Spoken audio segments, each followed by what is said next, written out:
नमस्कार मित्रों, मैं राजीव रंजन प्रसाद। भारतीय इतिहास लेखन परसेप्शन पर चलता रहा है। मुट्ठी भर वामपंथी दुकानों ने सच का इतना नुकसान कर दिया कि झूठ पंख पसारे पुस्तकालयों पाठ्य पुस्तकों में न केवल घोंसले बना आया बल्कि वहीं अपने अंडे भी दे आया है। ऐसा ही एक झूठ है कि कुतुब मीनार इस्लामिक संरचना है। आज जबकि स्मारक परिसर में अवस्थित गणेश प्रतिमाओं को लेकर विवाद नए स्वरूप में हमारे सामने आया है, तब कुतुब मीनार पर एक बार फिर बहस बलवती हो गई है। पहली बात कि क्या असम्मान से रखी गई गणेश प्रतिमाओं को स्मारक परिसर से हटाकर किसी संग्रहालय में रख दिया जाना चाहिए? इस प्रश्न पर मेरा उत्तर है नहीं। उनकी यथास्थिति का यथासंभव संरक्षण होना चाहिए। आने जाने वाले सभी देसी विदेशी पर्यटक इन प्रतिमाओं के माध्यम से ही जान सकते हैं कि इस्लामिक आक्रांता भारत निर्माता नहीं थे। उन्होंने कुछ बनाया गढ़ा नहीं, अपितु प्रचलित और ख्यात निर्मितियों पर केवल और केवल अपनी पहचान अंकित की है। सोच कर देखिए कि गणेश प्रतिमाएं कुतुब मीनार परिसर में क्या कर रही हैं। सोच कर देखिए कि अनेक हिंदू और जैन मान्यताओं की प्रतिमाओं का इस्लामिक परिसर में क्या काम था। सोच कर देखिए कि जितनी भी प्रतिमाएं इस ऐतिहासिक स्थल पर हमारे सामने हैं, उनमें से अधिकांश खंडित क्यों हैं अथवा उनके चेहरे क्यों घिस दिए गए हैं। यह भी सोचकर देखिए कि कुतुब मीनार परिसर में हिंदू वास्तुकला से निर्मित मंदिरों के सैकड़ों स्तंभ क्यों हैं। एक इस्लामिक संरचना की निर्मित दीवारों पर मंदिर की घंटियों, कलश और मूर्तियों का क्या प्रयोजन था? ये सभी जलते हुए प्रश्न हैं, जिसका एकमेव उत्तर यही है कि मुसलमान आक्रांताओं ने वर्तमान कुतुब मीनार परिसर कहे जाने वाले परिक्षेत्र में अवस्थित 27 मंदिरों को नष्ट किया और पूर्व स्थापित आधारभूत संरचनाओं के ऊपर इस्लामिक चिन्ह मढ़ दिए गए।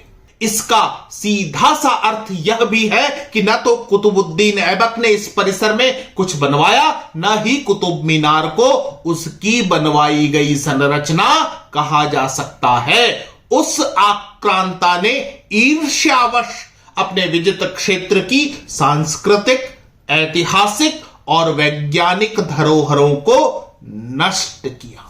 इसका यह भी अर्थ है कि कुतुब मीनार की वास्तविक पहचान क्या है, इसे समझने का यत्न किया जाना आवश्यक है। क्या कुतुब मिनार विष्णु स्तंभ है, अथवा यह किसी ज्योतिषीय अथवा ज्यामितीय शोध के लिए निर्मित संरचना है, अथवा बहुत स्पष्ट शब्दों में कहा जाए तो कुतुब मीनार वास्तव में प्राचीन भारत के महान वैज्ञानिक वाराह मिहिर की वेधशाला का हिस्सा हो सकती है। आइए विषय में गहरे उतरते हैं। गुलाम वंश का प्रतिनिधित्व करने वाले कुतुबुद्दीन ऐबक का कुल शासन समय था वर्ष 1206 से 1210 ईस्वी, अर्थात केवल 4 वर्ष। इन 4 सालों में भी वह अपनी सत्ता के स्थायित्व के लिए युद्ध भूमि में उलझा ही रहा।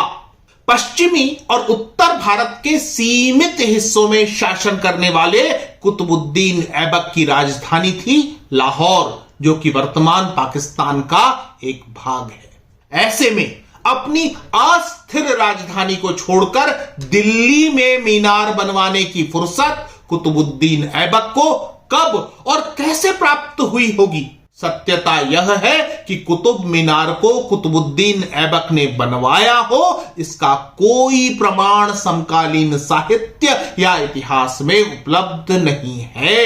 यह अवश्य है कि उस दौर में मंदिरों को तोड़कर मस्जिदें बनवाई गई, यह तथ्य अनेक साक्ष्य पुष्ट करते हैं। उदाहरण के लिए फारसी कवि हसन निजामी ने अपनी पुस्तक ताजुल मिस्र में दिल्ली सल्तनत का आधिकारिक इतिहास संकलित किया है, जिसमें कुतुब मीनार के निर्माण को लेकर कहीं कोई टिप्पणी नहीं है। निजामी ने यह उल्लेख अवश्य किया है कि 27 मंदिरों को तोड़कर वहां मस्जिद का निर्माण करवाया गया।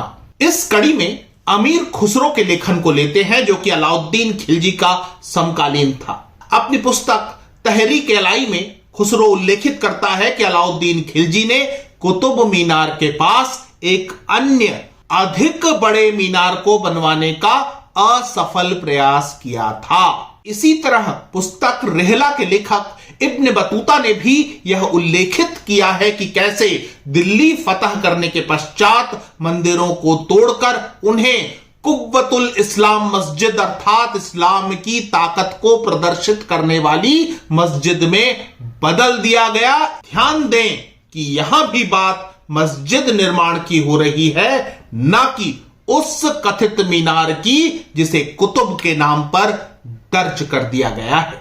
नए दौर के कतिपय इतिहासकार और विचारक भी अलग दृष्टि नहीं रखते। उदाहरण के लिए ब्रिटिश सर्वेक्षक जोसेफ बेगलर ने कुतुब मीनार परिसर को न सिर्फ हिंदू इमारत घोषित किया, बल्कि अपनी बात को साक्ष्यों से उन्होंने प्रमाणित भी किया है। जोसेफ बेगलर ने अपनी रिपोर्ट में कुतुब मीनार परिसर से खुदाई में देवी लक्ष्मी की 2 मूर्तियां मिलने की बात भी लिखी है। इतना ही नहीं, वे सिद्ध करते हैं कि मंदिरों को नष्ट कर बनवाए गए मस्जिद परिसर में इस तरह की स्थापित इस्लामी परिपाटी से अलग मीनार जैसी संरचना बनाए जाने का कोई औचित्य नहीं था। अलीगढ़ मुस्लिम विश्वविद्यालय के संस्थापक कहे जाने वाले सर सैयद अहमद खान अपनी पुस्तक अतहर असनादीद में कुतुब मीनार परिसर में प्राचीन मंदिरों को तोड़कर मस्जिद बनाए जाने की बात का स्पष्टतः उल्लेख करते हैं। थोड़ी स्पष्टता इतिहासकार जॉन एल एस्पोसिटो की पुस्तक the Oxford history of Islam में प्राप्त होती है, जिसमें वे लिखते हैं कि कुव्वतुल इस्लाम मस्जिद का निर्माण हिंदू मंदिरों को ध्वस्त कर उनकी आधी अधूरी इमारतों को नया रूप देकर किया गया, अर्थात उस इकलौती विशाल मीनार के निर्माण पर कोई स्पष्टता किसी साक्ष्य में नहीं है। यह संभव है कि किसी प्राचीन संरचना को जो मंदिर परिसर के साथ ही अवस्थित थी, उस पर आक्रांता की निगाह पड़ी और उसने मस्जिद परिसर के साथ इसकी संलिप्तता के कारण उसकी सांस्कृतिक पहचान को नष्ट कर इस्लामीकरण कर दिया। नाम में कुतुब मिला दिया और बन गई संरचना इस्लामिक। ऐसे तो कुतुब नुमा या कंपास को भी कुतुबुद्दीन ऐबक से ही जोड़ देते। कुतुब मीनार और वाराह मिहिर का क्या संबंध है, इसे जानने के लिए आपको एक अलग कार्यक्रम की प्रतीक्षा करनी होगी। संक्षेप में यह जाने कि कथित मीनार संरचना, जिसे मेरु स्तंभ कहा जाना चाहिए, दिल्ली के मेहरौली में स्थित है। मेहरौली एक अपभ्रंश है जो कि मिहिर और आलय अर्थात मिहिरालय से बना है। एक मान्यता कहती है कि आचार्य वाराह मिहिर की प्रसिद्धि ने ही उनके रहने के स्थान को मिहिरालय के रूप में चर्चित किया था। कतिपय विद्वान मानते हैं कि सही शब्द है मिहिरावली। यह भी 2 शब्दों का मिलान है, मिहिर अर्थात सूर्य और अवली अर्थात पंक्ति। सूर्य ग्रह नक्षत्रों के अध्ययन में प्राथमिकता से स्थान रखता है, साथ ही अवली अर्थात पंक्ति। इसका सम्मिलित अर्थ सूर्य आदि नक्षत्रों को देखने वाली वेधशाला हो सकता है। पंडित जगन्नाथ भारद्वाज अपनी पुस्तक भारतीय खगोल विज्ञान में कुतुब मीनार और उसके पूरे परिसर को मेरु स्तंभ और 27 नक्षत्रों के अध्ययन के लिए बनवाई गई संरचनाओं से तथ्यपूर्वक सिद्ध करते हैं। इन संदर्भों से यह भी समझे कि कुतुब शब्द का उर्दू में मायना तलाशिए तो अर्थ होता है ध्रुव। तो क्या ध्रुव स्तंभ सही अर्थों में अनुप्रयुक्त होना चाहिए, जो कि ध्रुव तारा एवं अन्य नक्षत्रों को देखने व उन पर शोध करने के दृष्टिगत निर्मित करवाया गया था। समन्वित रूप से कहा जा सकता है कि कुतुब मीनार एक ईसा पूर्व की संरचना है, जो सतत 11वीं सदी तक विविध हिंदू शासकों द्वारा संरक्षित की जाती रही। इसमें सुधार कार्य करवाए जाते रहे। डॉक्टर भोजराज द्विवेदी ने अपने शोध प्रबंध कुतुब मीनार हिंदू वेधशाला में वेधशाला और छाया प्रमाण शीर्षक से स्पष्ट किया है कि यह कोई इस्लामिक संरचना नहीं है। इस संरचना का प्रवेश द्वार दक्षिण की ओर है। रात्रि में दिशा बोध के लिए सप्त ऋषियों के अध्ययन के लिए ग्रहों व उचित लग्नों को समझने के लिए हमें सर्वप्रथम ध्रुव तारे का सहारा लेना होता है। ऐसी अवस्था में ज्योतिष नियमों के अनुसार सभी वेधशालाओं के प्रवेश द्वार और झरोखे उत्तराभिमुख होते हैं। यह मीनार भी उत्तराभिमुख है। यह एक वेधशाला ही है, क्योंकि कुतुब मीनार में 27 नक्षत्रों के लिए निर्मित 27 रोशनदान है।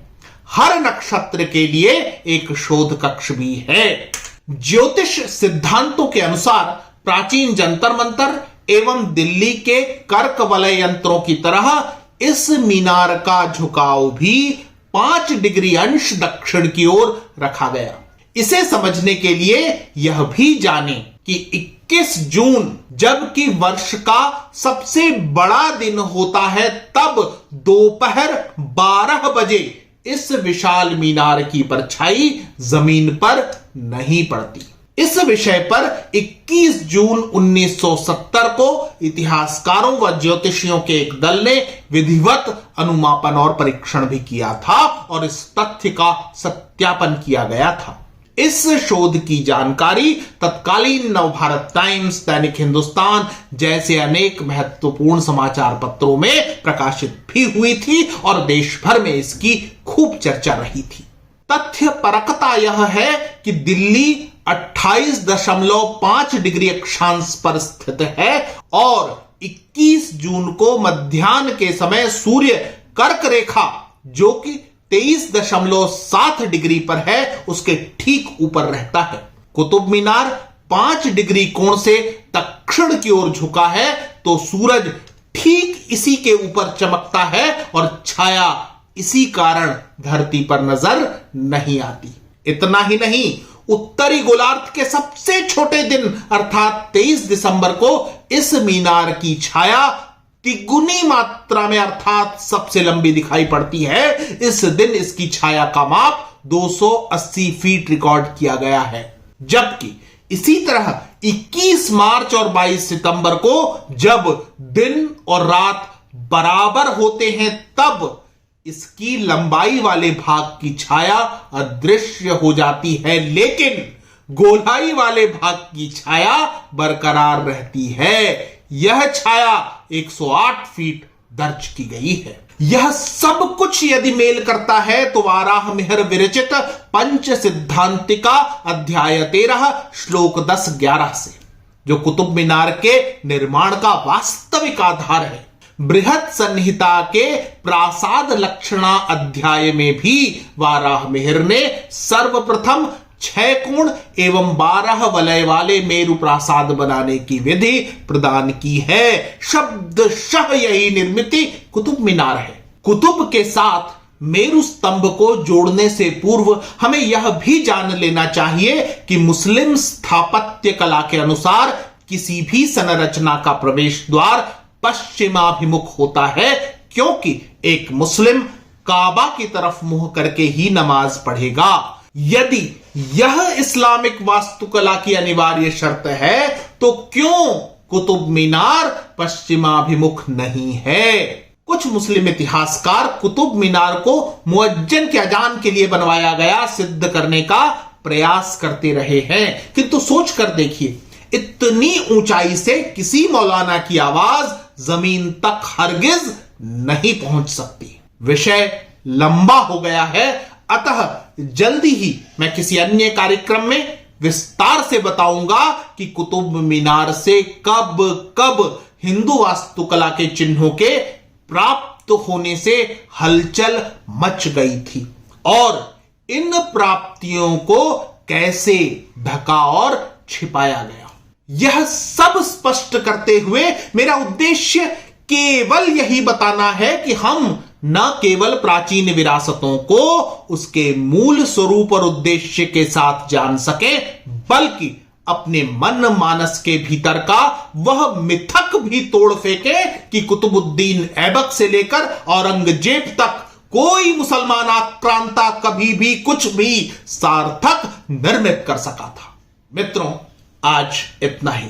फिर मिलता हूं ऐसे ही किसी ऐतिहासिक संदर्भ के साथ। अगर आपको मेरा यह चैनल पसंद आ रहा है तो कृपया इसे सब्सक्राइब करें। आप इस प्रस्तुति को लाइक या शेयर भी कर सकते हैं। नमस्कार।